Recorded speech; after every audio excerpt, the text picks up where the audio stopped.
Bank থেকে টাকা তুলে বাড়ি ফিরছিলেন বাবা মেয়ে। পথে তাদের গতিরোধ করে গলায় ধারালো দা ধরে 2,16,000 টাকা ছিনিয়ে নেয় 4 যুবক।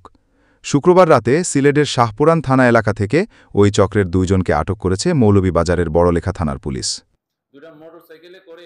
আজ শনিবার দুপুরে মৌলভীবাজার পুলিশ সুপার কার্যালয়ে সংবাদ সম্মেলনে অতিরিক্ত পুলিশ সুপার নোবেল চাকমা জানান, গত 30 জুলাই দুপুরে বড়লেখার শিমুলিয়া এলাকায় দিনে দুপুরে ঘটে এই দস্যুতা।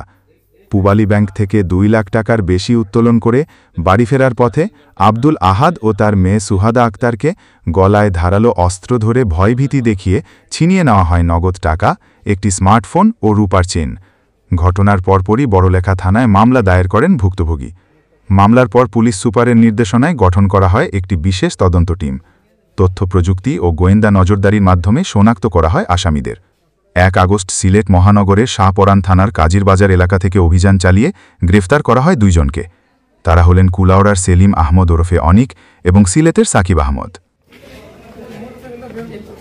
বড়লেখার শিমুলিয়া জায়গা নামক একটা জায়গা আছে, ওই জায়গায় হচ্ছে একজন লোক ব্যাংক থেকে 2 লক্ষ টাকা তুলে নিয়ে তার মেয়ে এবং নাতনি সহ বাড়িতে ফিরতেছিল। তো ওই সময় ওই জায়গায় গিয়ে তাদেরকে 2টা মোটরসাইকেলে করে এসে 4 জন ব্যক্তি তাদেরকে ঠ্যাক দিয়ে এবং তাদের গলায় ধারালো দা ধরে তাদের কাছ থেকে যে মহিলাটা ছিল তার কাছ থেকে ভ্যানিটি ব্যাগ সহ টাকাগুলো ওখান থেকে ছিনতাই করে নিয়ে যায়।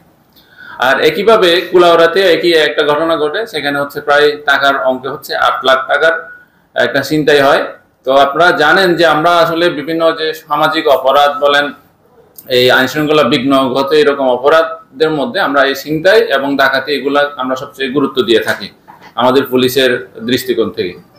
এবং এটা নিয়ে খুব চাঞ্চল্য সৃষ্টি হয় যে দিনে দুপুরে এভাবে ছিনতাই হচ্ছে আমাদের জেলায়। তো এটা আমরা খুব গুরুত্ব দিই। আমাদের এসপি স্যার তাৎক্ষণিক আমাদের 2টা অভিযান টিম করে, আমি সহ কুলাউড়া সার্কেল, ওসি সদর, ওসি ডিবি সহ আমাদের অফিসাররা নিয়ে আমরা আলাদা একটা টিম করি 2 ঘটনায়। তো এই প্রেক্ষিতে আমরা আমাদের বড়লেখা থানা তদন্ত করতে গিয়ে এখানে আমরা সিসিটিভি ফুটেজ সংগ্রহ করেছি, প্রায় 100টি সিসি ক্যামেরার ফুটেজ সংগ্রহ করি।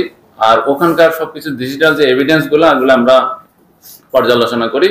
এরপরে ম্যানুয়াল সোর্স সবকিছু মিলে আমরা এখানে 5 জন ব্যক্তিকে শনাক্ত করি বড়লেখার ঘটনায়। এবং সবচেয়ে এখানে ইয়ার ঘটনা হচ্ছে আমরা যে লোককে গ্রেপ্তার করেছি এখানে সেলিম আহমেদ ওরফে অনিক, এবং তার আরেকটা ডাক নাম আছে বতলা সেলিম। এই বতলা সেলিম কিন্তু বিভিন্ন সময় মৌলভীবাজার জেলার এবং সিলেট জেলার এবং বৃহত্তর সিলেটের বিভিন্ন জেলায় থানায় সে এই ছিনতাইয়ের কাজ করে আসতেছে, এবং সে কিন্তু আমাদের ওয়ান্টেড ক্রিমিনাল ছিল। তো তাকে আমরা আইডেন্টিফাই করি এবং তাকে সিলেটের সুরমা থেকে আমরা তাকে অ্যারেস্ট করি এবং শাহপুরান থানা থেকে, এবং তার সাথে আরেকজনকে আমরা অ্যারেস্ট করি, সে হচ্ছে সাকিব আহমেদ। এইভাবে সেও কিন্তু আমাদের এই ঘটনার সাথে শ্রীমঙ্গলের একটা মামলায় সে ওয়ান্টেড ক্রিমিনাল ছিল, এবং তাদের বিরুদ্ধে বিভিন্ন থানায় প্রায় 5 থেকে 7টা করে মামলা, এবং তারা ওয়ারেন্টভুক্ত আসামি।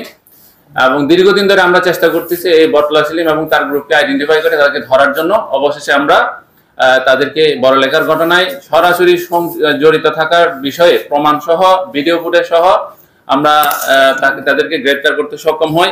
এবং এখানে ছিনতাইকৃত যে টাকা 2,16,00,000 টাকার মধ্যে থেকে আমরা 99,500 টাকা, তারপর ভিকটিমের যে মোবাইলটা ছিনতাই হয়েছে এই মোবাইলটা আমরা উদ্ধার করেছি, এবং ঘটনার সাথে যে দা ব্যবহৃত হয়েছে ধারালো দা উদ্ধার করেছি, এবং যে মোটরসাইকেল 2টা মোটরসাইকেলে যে ঠেক দিছে ওখান থেকে একটা motorcycle অ্যাপাসি TVS Apache RTR 150 CC, এবং তারা যে ঘটনার সময়কালে যে শার্ট পরিহিত ছিল, যে ড্রেস পরিহিত ছিল, এই কাপড়গুলো আমরা উদ্ধার করেছি আলামত হিসেবে, এবং এটা যথা নিয়মে আমরা এটা কোর্টে উপস্থাপন করব।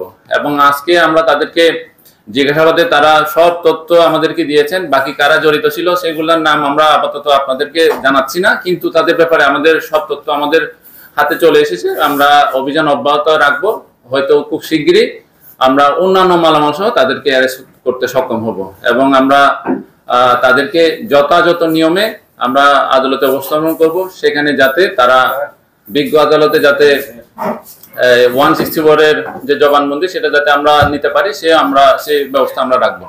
তো এই হচ্ছে। আর কুলাউড়া থানায় আমি আরেকটু বলি, কুলাউড়া থানায় যে ঘটনাটা ঘটেছে সেটাও আমরা একজনকে অ্যারেস্ট করেছি। সিএনজি যে ঘটনা সিএনজি দিয়ে ঘটনা হয়েছে, সিএনজিতে আমরা উদ্ধার করতে সক্ষম হয়েছি এবং এখানে মূল যে হোতা তার পিছনে আমাদের টিম কাজ করতেছে, যে কোনো সময় তাকে অ্যারেস্ট করতে সক্ষম হবো। অর্থাৎ আমাদের এই যে গত 2-3 দিনের মধ্যে কুলাউড়া এবং বড়লেখায় যে আইন শৃঙ্খলা বিঘ্ন ঘটায় এরকম যে 2টা ঘটনা ঘটছে, আমাদের তাৎক্ষণিক প্রচেষ্টায় এসপি স্যারের নির্দেশনায় আমরা এই 2টা ঘটনা আমরা উদ্ঘাটন করতে সক্ষম হয়েছি। আর আমরা চাই এই যে বতলা সেলিম এবং সাকিব আহমেদ যে 2জনকে আমরা গ্রেপ্তার করছি, যেহেতু তারা আন্তঃজেলা ডাকাত এবং হচ্ছে ছিনতাইকারী, তা আপনারা আপনাদের মাধ্যমে প্রচার হওয়ার পরে কেউ যদি কোনো ভুক্তভোগী থাকে যে আগে তার দ্বারা যদি কোনো ছিনতাই হয়ে থাকে, যদি চিনে থাকে, আমাদের সংশ্লিষ্ট থানায় যোগাযোগ করবে, আমরা মামলা দিব। তারা যাতে দীর্ঘদিন অন্তত জেল হাজতে থেকে আর যাতে এ ধরনের ঘটনা ঘটাতে না পারে সে ব্যাপারে আমাদের প্রচেষ্টা সশস্ত্র বা আমাদের যে কার্যক্রম সেটা আমরা অব্যাহত রাখবো।